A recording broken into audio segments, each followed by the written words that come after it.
ಮಂಗಳೂರು ವಿಶ್ವವಿದ್ಯಾನಿಲಯದಲ್ಲಿ ನಡೆಯುತ್ತಿರುವ ಭ್ರಷ್ಟಾಚಾರ ಪ್ರಕರಣಗಳ ತನಿಖೆಗೆ ಹಾಗೂ ವಿಶ್ವವಿದ್ಯಾನಿಲಯದ ಸಂವರ್ಧನೆಗಾಗಿ ವಿಶೇಷ ನಿಯೋಗದ ರಚನೆಯಾಗಬೇಕೆಂದು ಅಖಿಲ ಭಾರತೀಯ ವಿದ್ಯಾರ್ಥಿ ಪರಿಷತ್ ಮಂಗಳೂರು ವಿಭಾಗ ಸಂಚಾಲಕ ಸುವಿತ್ ಶೆಟ್ಟಿ ಆಗ್ರಹಿಸಿದ್ದಾರೆ.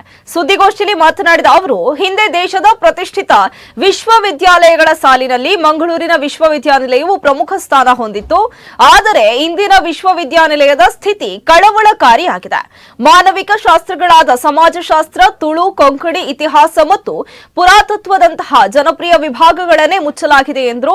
ವಿದ್ಯಾರ್ಥಿಗಳ ಪ್ರವೇಶ ಸಂಖ್ಯೆ ವರ್ಷದಿಂದ ವರ್ಷಕ್ಕೆ ಕುಸಿಯುತ್ತಿದ್ದು 2024-25ನೇ ಸಾಲಿನಲ್ಲಿ 1876 ವಿದ್ಯಾರ್ಥಿಗಳು ವ್ಯಾಸಂಗ ಮಾಡ್ತಾ ಇದ್ರೆ ಪ್ರಸ್ತುತ ಶೈಕ್ಷಣಿಕ ವರ್ಷದಲ್ಲಿ ಸಂಖ್ಯೆ 1508ಕ್ಕೆ ಇಳಿದಿದೆ ಎಂದು ಕಳವಳ ವ್ಯಕ್ತಪಡಿಸಿದ್ದಾರೆ. ರಾಷ್ಟ್ರೀಯ ಉಚ್ಚತರ ಶಿಕ್ಷಾ ಅಭಿಯಾನ ಯೋಜನೆಯಡಿಯಲ್ಲಿ 2013ರಿಂದ 2017ರವರೆಗೆ ಮಂಗಳೂರು ವಿಶ್ವವಿದ್ಯಾನಿಲಯವು 20 ಕೋಟಿಯಷ್ಟು ಅನುದಾನ ಪಡೆದಿತ್ತು. ಇದರಲ್ಲಿ 7 ಕೋಟಿಯನ್ನ ವಿದ್ಯಾರ್ಥಿಗಳ ಹಾಸ್ಟೆಲ್ ನಿರ್ಮಾಣಕ್ಕೆ ಮೀಸಲಿಟ್ಟಿದ್ದರೂ ಅಲ್ಲಿ ಯಾವುದೇ ಹಾಸ್ಟೆಲ್ ನಿರ್ಮಾಣವಾಗದೆ ಹಣ ಮಾತ್ರ ಅಧಿಕಾರಿಗಳ ಕೈ ಸೇರಿದ್ದು ಬಹಿರಂಗವಾಗಿದೆ ಎಂದರು.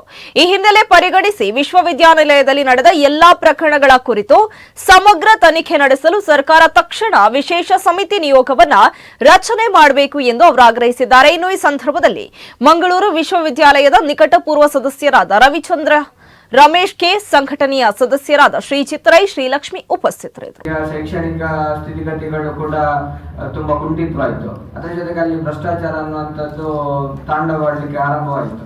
ಹಾಗಾಗಿ ಈ ಬಗ್ಗೆ ಅನೇಕ ಹೋರಾಟಗಳನ್ನ, ಅನೇಕ ಆಂದೋಲನಗಳನ್ನು ವಿದ್ಯಾರ್ಥಿ ಪರಿಷತ್ ಕಟ್ಟಿದ್ರು ಕೂಡ ಇದಕ್ಕೆ ಇನ್ನೂ ಕೂಡ ಅದರ ಸ್ಥಿತಿಗತಿ ಸುಧಾರಿಸುವ ರೀತಿಯಲ್ಲಿ ಕಾಣ್ತಾ ಇಲ್ಲ. 2013ರಿಂದ 2017ರವರೆಗೆ ಬಂದಂತ ಹೊಸ ಅನುದಾನದ ಬಗ್ಗೆ ಈ ಒಂದು 2 ತಿಂಗಳ ಹಿಂದೆ ವಿದ್ಯಾರ್ಥಿ ಪರಿಷತ್ ಒಂದು ಪತ್ರಿಕಾಗೋಷ್ಠಿಯನ್ನು ಮಾಡಿ ಇದರ ಬಗ್ಗೆ ಅನುಮಾನಗಳಿದೆ, ಒಂದಷ್ಟು ಕಳವಳಗಳಿದೆ ಅಂತ ಹೇಳಿ ಕಳವಳ ವ್ಯಕ್ತಪಡಿಸಿತ್ತು.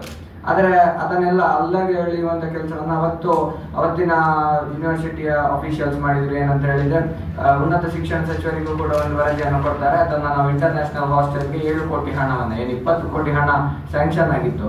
ಅದರಲ್ಲಿ 7 ಕೋಟಿಯಲ್ಲಿ ಪ್ರತ್ಯೇಕ ಹಾಸ್ಟೆಲ್ ನಿರ್ಮಾಣ ಆಗಬೇಕು ಅಂತ ಹೇಳಿ ಇದ್ದಂಥದ್ದು. ಮತ್ತೆ ರಾಷ್ಟ್ರೀಯ ಉತ್ತರ ಶಿಕ್ಷಣ ಅಭಿಯಾನದ ಅಡಿಯಲ್ಲಿ ಬಂದಂತ ಹಣವನ್ನ ಅದಕ್ಕೆ ಕೊಟ್ಟಂತ ಪರ್ಪಸ್ಗೆ ಬಿಟ್ಟು ಬೇರೆ ಪರ್ಪಸ್ ಯೂಸ್ ಮಾಡಬಾರ್ದು ಅನ್ನುವಂಥದ್ದು ಗೈಡ್ಲೈನ್ಸ್ ಇದೆ. ಅದನ್ನ ಮೀರಿ ಇಂಟರ್ನ್ಯಾಷನಲ್ ಹಾಸ್ಟೆಲ್ಗೆ ಹಾಕಿದ್ದೇವೆ ಅನ್ನುವಂಥದ್ದನ್ನು ಅವರು ಆವತ್ತು ವಾದ ಮಾಡಿದ್ರು.